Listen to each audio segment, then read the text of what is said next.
Just try this and see. Tomorrow, one day.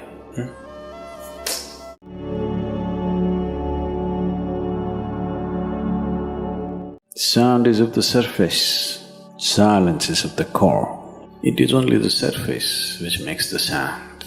See, now the water is hitting the surface and making the sound. Deep down, there is no sound.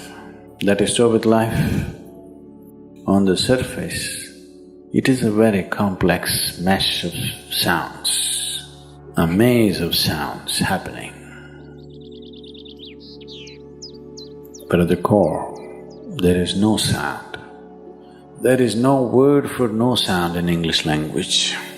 We call it nishabd. That means absence of sound, a total absence of sound. Absence of sound means absence of reverberation. Absence of reverberation means absence of life. Absence of life means absence of creation. Absence of creation means absence of the creator too. So a space which is beyond creation and creator, a dimension which is beyond life and death. That is what is being referred to as silence or nishabd. One cannot do this. One can become this.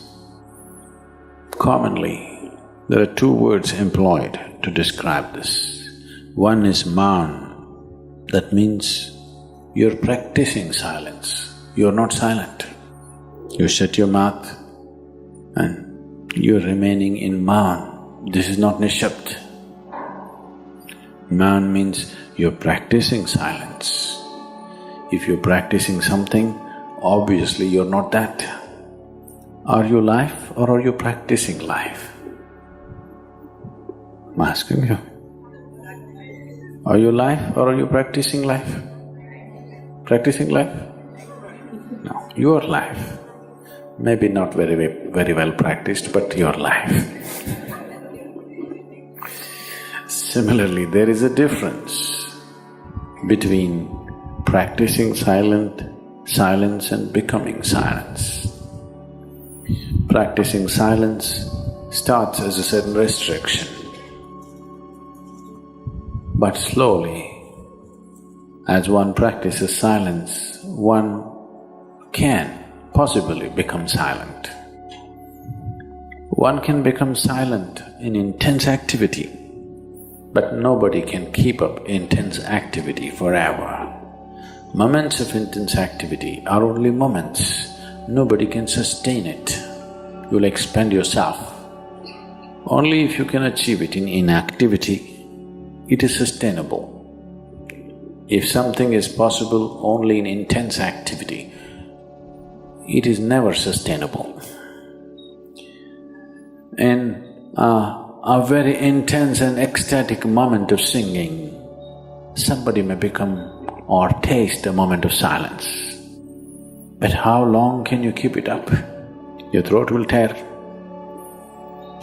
and your neighbors may kill you. Possible. So this possibility of coming to silence or becoming silent also means to become still, to become utterly still. Stillness can be achieved in so many ways. If you watch a snake, he's still. If you watch a tiger which is on a hunt, absolutely still, charged but still. These are all different dimensions of stillness practiced for survival. If a snake moves too often, he'll get killed. If a tiger does not know how to be still, he'll never get his food. These are all acts of survival. A human being, for survival, he has to be active. Only when his vision falls upon something which is beyond survival, then he will think of stillness. Then he will understand as he observes himself, as he notices the complexity of one's compulsions. he understands the only way to solve it is to become still. To train this body, to train this mind, to become still, takes some effort. If one is simply blissed out, he will become still. But otherwise, one has to work bit by bit, one has to work to bring this body to absolute stillness. Most people cannot hold their body in one place for any length of time. They're all the time in moment. As it is said, a man is ill only because he does not know how to be still.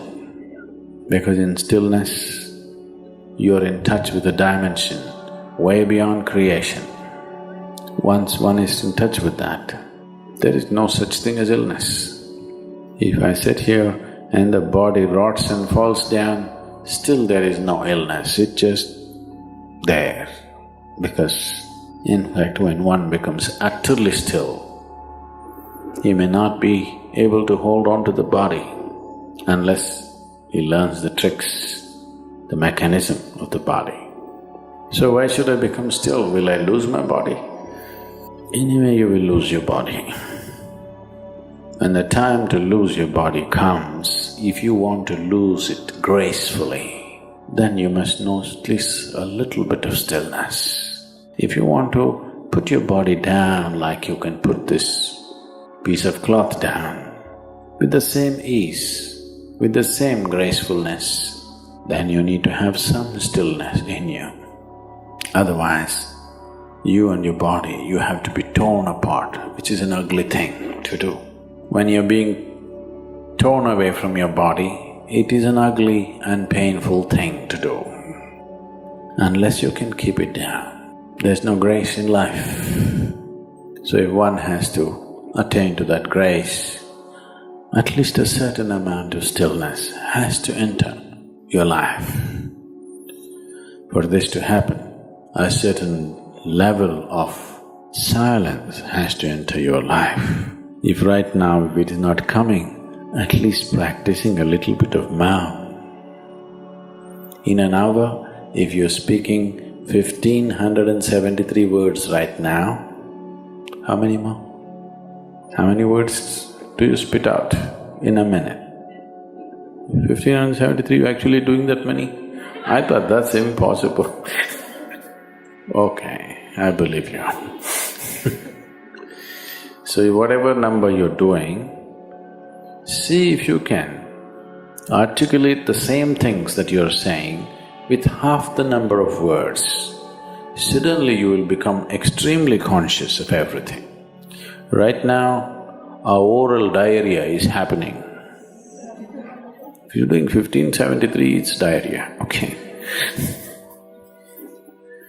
Now, if you have to hold back half the words and still say the same things, now you have to be very conscious, otherwise you cannot say it. Just try this and see. Tomorrow, one day. In an hour, normally what number of words you utter, make it half. Don't curtail your activity, still say the same things. But with half the words, how wonderful the whole world will feel, you know. World will be a wonderful place, I'm telling you, tomorrow, if everybody does this. Many marriages will be saved.